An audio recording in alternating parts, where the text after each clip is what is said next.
Ever get that feeling, where you're like stuck in conversational quicksand, like you want to speak fluent English, but the words, they just kind of vanish? Happens to the best of us. Well, good thing we're diving into that today. Oy. We've got this popular YouTube video. It's all about unlocking basic English conversation.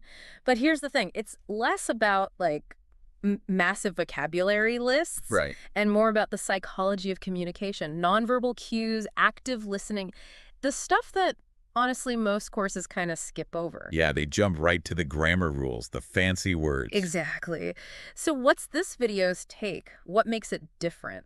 It kind of flips the script. We tend to think fluency is all about how many words we've got stored up there. Makes sense, right? More words, better English. But then the video hits you with this. Over 90% of communication is nonverbal. Whoa, 90%. That's wild. It is.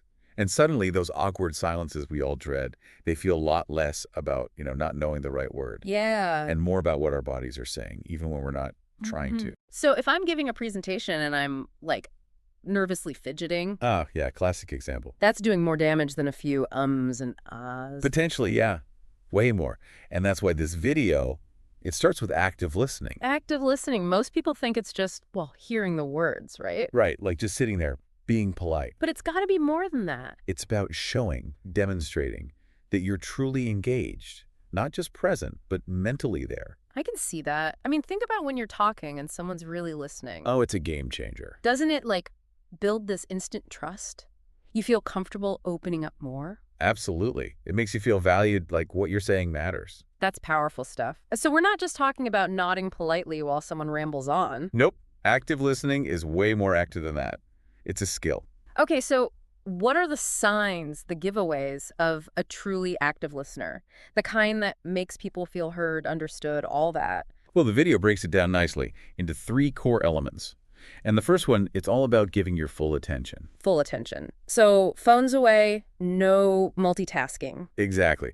Resisting the urge to mentally plan your brilliant reply while they're still talking. Guilty as charged on that one. We've all been there. But yeah, it's about truly focusing on the speaker, what they're saying, how they're saying it, the whole package. Makes sense. It's hard to connect when you're only half present, right? Totally. And then the second element, it builds on that attention piece. Okay. It's about offering those little verbal nods, but not just, uh-huh, yeah, kind of stuff. More engaging than that. Way more. Things like I see or that's interesting. Little things that show you're following along, processing what they're saying. And it encourages them to keep going, right? Like they know they're not talking to a brick wall. Exactly. It validates their experience, makes them feel heard. Okay, I can see how even those small cues can make a difference. Make someone feel less alone with their thoughts, Totally. And then finally, the third element, it's the one where a lot of people trip up. Uh-oh, what is it? Asking follow-up questions. Oh, follow-up questions. I mean, I get that they're important, but sometimes I feel like, am I being nosy? Too pushy? It's a balance, for sure. You don't want to interrogate someone. But good follow-up questions, they show genuine interest, Sure. They invite the speaker to elaborate, to share more. Okay, so not just clarifying, but actually digging deeper. Exactly. And it circles back to that whole active listening thing. You're showing you're not just hearing words, but wanting to understand the person behind them. Wow, so active listening is it's like a superpower. It builds trust. It makes people feel comfortable sharing. It's foundational, really. Huge takeaway. But what about the words themselves? Surely vocabulary still matters, right? We can't just listen our way to fluency. Oh, absolutely. Words matter. But what I love about this video is that it doesn't just throw a giant dictionary at you. Okay, good, because I'm not about to memorize Shakespeare. No Shakespeare required. Instead, it focuses on mastering a few simple phrases. Phrases that, once you've got them down, they dramatically improve the flow of your conversations. So we're talking about those everyday phrases, the kind we use without even thinking about it. Exactly. The building blocks of good communication. Give us some examples. What are some of these magic phrases? Think about ones like, how was your day? Okay, yeah, it's classic. What do you think about? Or Or can you tell me more about? they seem basic, but But their versatility is incredible. you're right. It's like they're conversation starters and continuers all rolled into one. Exactly. How was your day? Works with a coworker? With your best friend? With a cashier at the grocery store? And what do you think about? You can use that to start a conversation about practically anything. Anything. And that Can you tell me more about that? Ties back to the active listening. You're showing genuine interest, inviting them to share more of themselves. It's like having this Swiss Army knife of phrases. And that's just the tip of the iceberg. The video lists tons more, each with its own unique way of unlocking conversations. This is eye-opening. We've covered active listening, the power of these simple phrases. And we're just getting started. The video goes even deeper, right? There's a whole section on body language, which feels like it gets overlooked way too often. Oh, body language is a gold mine. We're going to unpack all that and more when we come back. It's kind of crazy when you think about it, you know? Like, our bodies are constantly communicating, even when we're not saying a word. You're so right. It's like there's this whole secret conversation happening alongside the words. And if we're not aware of it, our body language can totally sabotage what we're trying to say. Oh, for sure. Mixed messages galore. Exactly. Think about a time, have you ever, felt someone's disapproval, even though they were being all polite with their words? Oh, yeah, all the time. It's like you can just sense it, you know? That's body language in action. It can be that powerful. So this video we're talking about, it dives into all that, right? It does.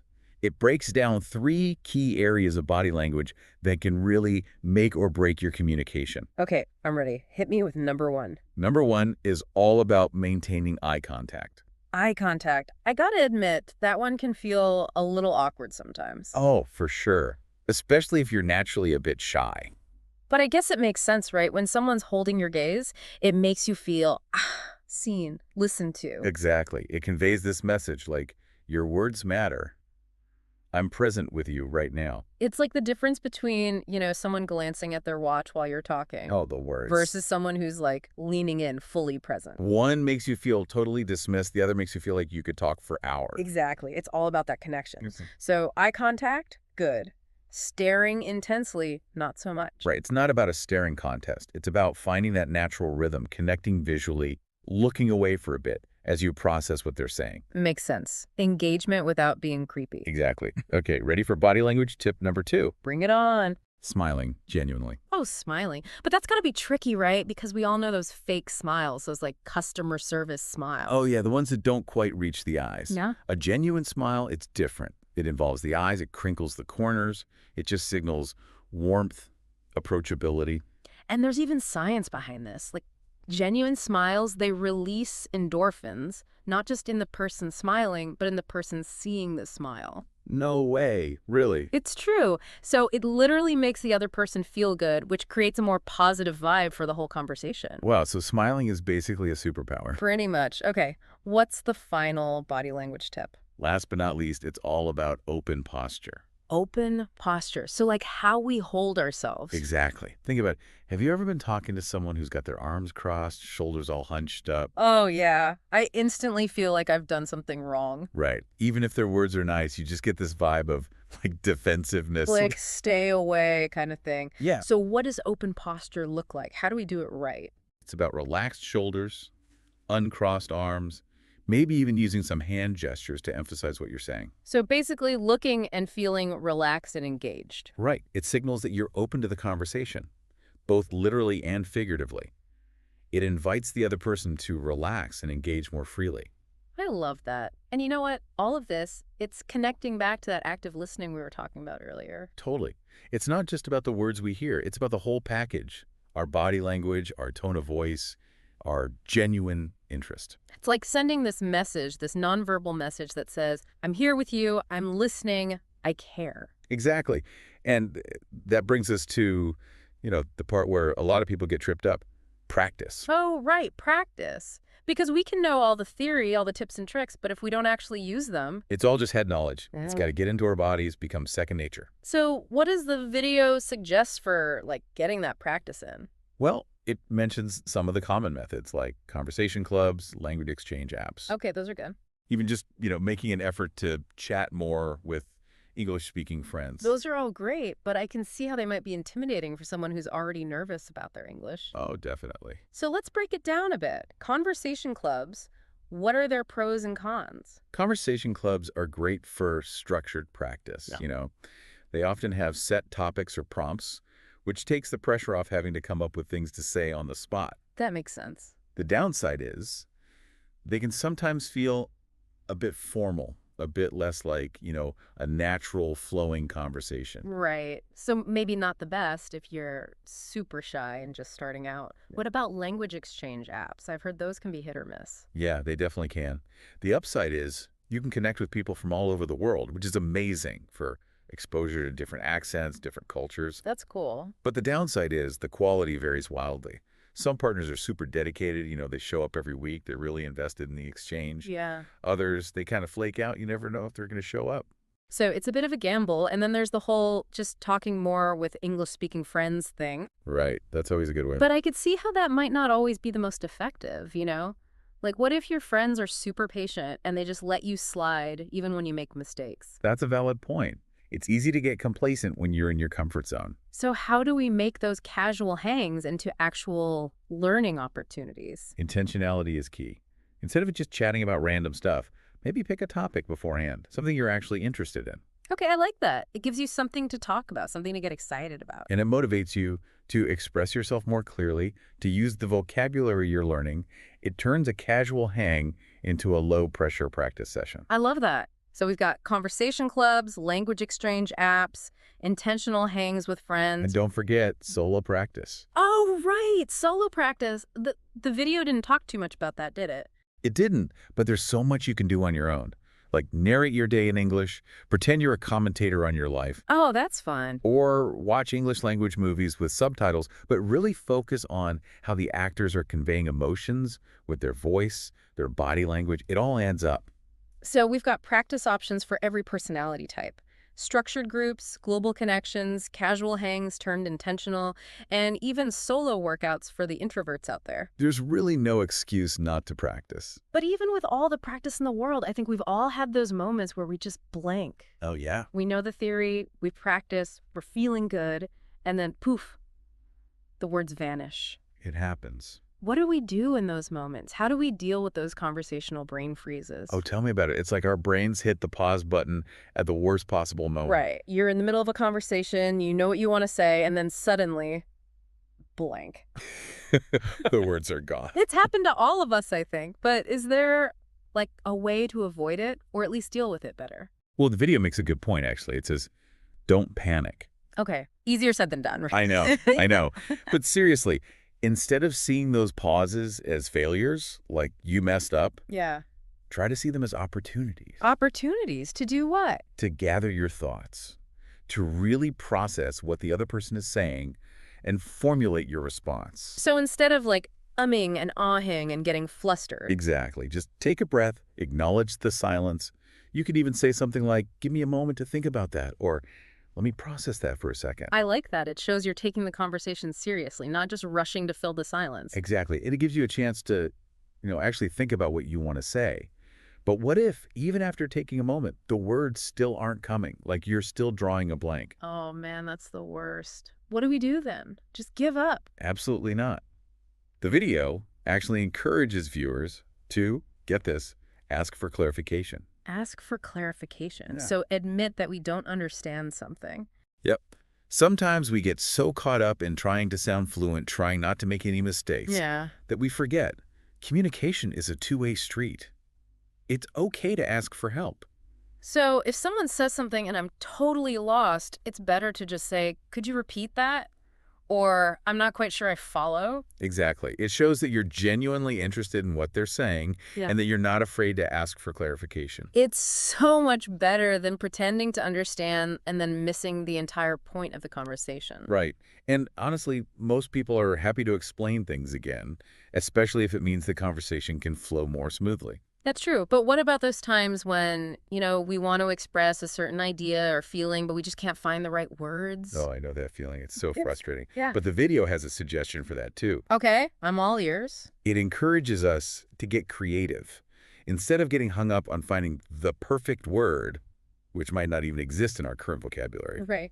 focus on getting your meaning across, even if it's a bit roundabout. So like using synonyms, describing the word we're looking for, even using gestures. Exactly. It's like, think of it as a verbal puzzle. Yeah. You might not have all the pieces, but you can still use the ones you do have to create a pretty clear picture. I like that analogy. It's about being resourceful. Right. Totally. And it shifts the focus from perfection to communication, which, at the end of the day, is the whole point of language. That reminds me of something else the video talked about that I thought was really important. Cultural awareness. Oh, yes. That's huge. We can't forget that communication, even basic English conversation, it's always happening within a cultural context. Right. What might be considered polite or appropriate in one culture could be totally different in another. Exactly. It's like this invisible layer of communication that we need to be aware of, especially when we're interacting with people from different backgrounds. For instance, did you know that in some cultures, direct eye contact is seen as a sign of respect? Yeah, I think I've heard that. But in other cultures, it can actually be seen as aggressive or challenging. It's fascinating how these unspoken rules can really impact how our message is received. It really makes you realize that communication is about so much more than just words. It really is. It's about understanding those unspoken rules, respecting differences, and being willing to adapt our approach accordingly. So we've got to be like conversational chameleons. Exactly. Blending in with different environments, connecting with people on their own terms, it's a skill worth developing. And you know what else? It all ties back to another key takeaway from the video: empathy. Empathy, being Yeah, able to see things from the other person's perspective, right? exactly. It's the secret sauce of meaningful communication.